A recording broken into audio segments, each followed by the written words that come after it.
Yuk ikutan challenge TikTok, TikTok pintar dan sama-sama belajar. Saya akan ambil tema tentang nasihat-nasihat yang biasa diberikan oleh orang tua dari suku Batak kepada anak-anaknya. Biasa disebut dengan poda. Yang pertama, mata guru, roh kasih sehat. Kalau diterjemahkan secara langsung dalam bahasa Indonesia, kira-kira seperti ini. Mata adalah guru dan hati adalah muridnya. Poda atau nasihat ini mengandung arti yang sangat luar biasa. Apa yang dilihat oleh mata akan sangat mempengaruhi sikap kita. Oleh karena itu, tidak semua yang dilihat oleh mata kita simpan dalam hati kita. Simpanlah hal-hal yang positif dan buanglah hal-hal yang negatif. Baik atau tidaknya yang kita lihat, maka hati kita adalah sebagai penentu sikap kita. Salam sehat, tetap menggunakan masker, mencuci tangan, dan menjaga jarak. Horas. Nasihat orang tua suku Batak Toba kepada anaknya atau yang disebut dengan poda bagian yang kedua. Patut doha nguluan, tuis hamaguan. Kalau diterjemahkan secara langsung dalam bahasa Indonesia, kira-kira seperti ini.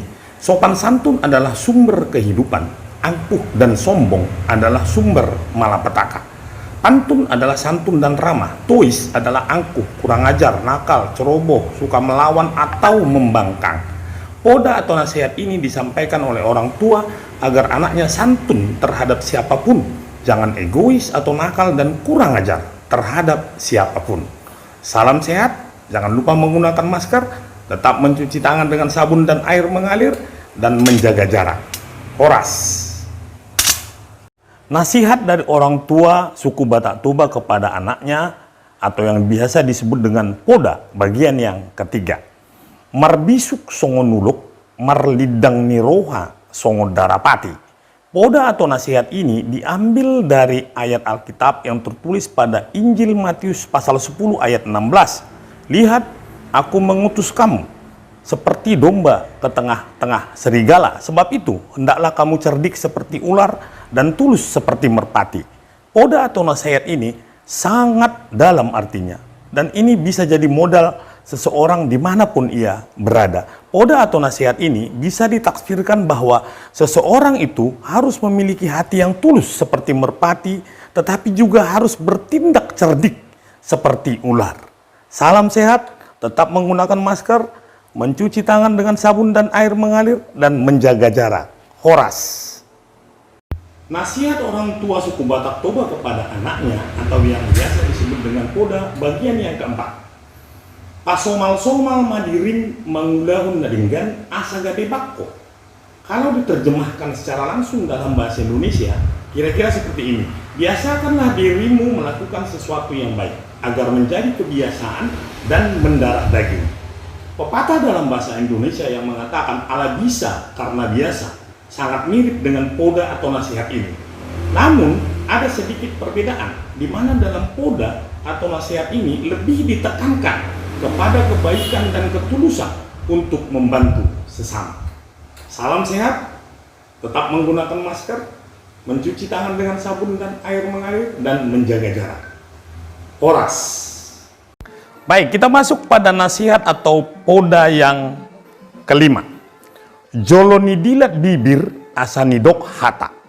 Kalau diterjemahkan secara langsung dalam bahasa Indonesia, kira-kira seperti ini. Jilat dulu bibir sebelum berbicara. Nasihat atau poda ini disampaikan orang tua kepada anaknya agar tidak menjadi orang yang jabir. Jabir itu gini, agar tidak mengucapkan kata-kata yang tidak benar sehingga menimbulkan kemarahan seseorang. Jadi kita harus hati-hati sebelum berbicara. Salam sehat, tetap menggunakan masker kalau keluar rumah, cuci tangan dengan sabun dan air mengalir, dan tetap menjaga jarak. Horas. Nasihat atau poda orang Batak Toba kepada anaknya bagian yang keenam. Talu maraluhon dongan, monang maraluhon musuh. Kalau diterjemahkan secara langsung dalam bahasa Indonesia, kira-kira seperti ini. Mengalah kepada teman, menang melawan musuh. Umumnya orang Batak itu selalu menasihati atau memodai anaknya agar menjadi anak yang baik.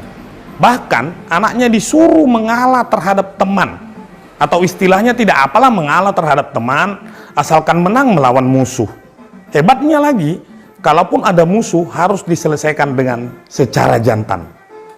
Salam sehat, tetap menggunakan masker kalau keluar rumah, cuci tangan dengan sabun dan air mengalir, dan tetap jaga jarak. Horas. Poda atau nasihat orang Batak Toba kepada anaknya bagian yang ketujuh. Ya. Unang monang di surak-surak ale talu diulu-pulu. Kalau diterjemahkan secara langsung dalam bahasa Indonesia kira-kira seperti ini. Jangan menang di sorak-sorai tetapi kenyataannya kalah. Nasihat atau poda ini sangat besar maknanya, di mana seringkali kita keburu bersorak-sorai karena dikira sudah menang. Padahal ternyata kalah. Jadi dalam poda ini diajarkan agar tetap menjadi orang yang biasa saja meskipun itu kalah atau menang dalam segala hal. Salam sehat, tetap menggunakan masker kalau keluar rumah, cuci tangan dengan sabun dan air mengalir, dan tetap jaga jarak. Horas. Nasihat orang Batak atau poda bagian yang ke-8. Naso martanggak di hata, naso matahut di bohi. Kalau diterjemahkan secara langsung dalam bahasa Indonesia, kira-kira seperti ini. Janganlah lain di perkataan, tapi lain di kenyataan. Nasihat atau poda ini sangat dituntut dalam kehidupan seseorang, di mana diharuskan agar berani mengatakan yang benar itu benar, dan yang salah itu salah. Jika ya, katakan ya. Jika tidak, katakan tidak.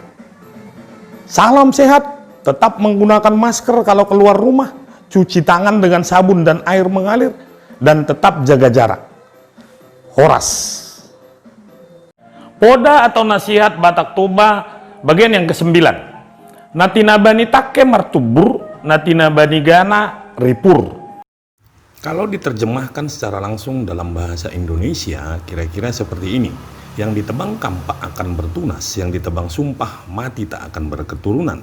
Poda atau nasihat yang satu ini diingatkan orang tua kepada anaknya agar tidak mengatakan sumpah terhadap seseorang, apalagi sama pacarnya. Hal ini bertujuan supaya jangan sampai termakan sumpah sebab berat risikonya. Horas. Poda atau nasihat Batak Toba bagian yang ke-10. Nakpe di bagasan sunuk manuk sabungan, saitongdo martahuang. Kalau diterjemahkan secara langsung ke dalam bahasa Indonesia kira-kira seperti ini. Meskipun terkurung dalam kandang, ayam jantan tetap berkokok. Maksudnya, poda atau nasihat ini bertujuan untuk mengingatkan anak-anaknya untuk tidak menganggap rendah orang lain. Sebab sekalipun kelihatan lemah, seorang pemberani tidak akan pernah takut meskipun sedang berada di negeri orang lain. Horas. Poda atau nasihat Batak Toba bagian yang ke-11. Marsitijur do pak langit, saya madabu do tu apunan.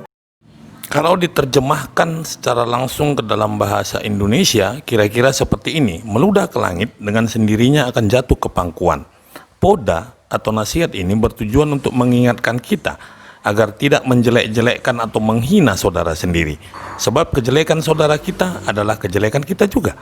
Meskipun kita ganteng, cantik, tajir, tetaplah rendah hati. Dan jangan sampai menghina seseorang apabila dia tidak seperti kita. Horas.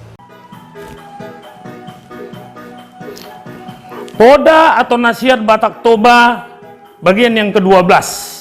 Nateal sohinalung, nateleng soni harpean. Kalau diterjemahkan secara langsung ke dalam bahasa Indonesia, kira-kira seperti ini. Yang sombong jangan disanjung, yang oleng jangan diteriakin. Tujuan daripada poda atau nasihat ini mengingatkan kita agar tidak memberi sanjungan kepada seseorang yang angkuh ketika dia memiliki harta yang berlimpah, dan jangan pula mengumbar penderitaan orang lain. Horas.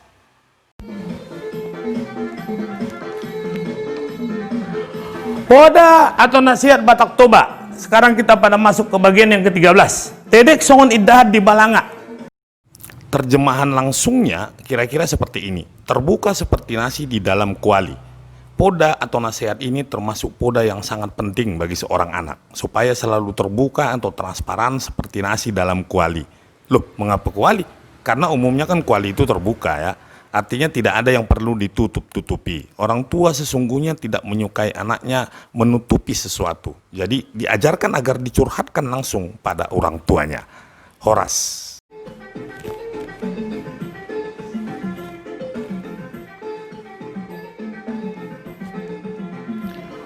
Poda atau nasihat Batak Toba. Sekarang kita masuk pada bagian yang ke-14. Dang uasan halak ditoruni sapuran. Terjemahan langsungnya kira-kira seperti ini. Seseorang yang berada di bawah aliran mata air tidak akan pernah kehausan. Jadi seorang anak itu dipodai atau dinasihati agar jangan merasa khawatir akan kebutuhannya sehari-hari. Tetaplah bekerja keras, mencari sumber-sumber penghasilan dimanapun berada. Horas.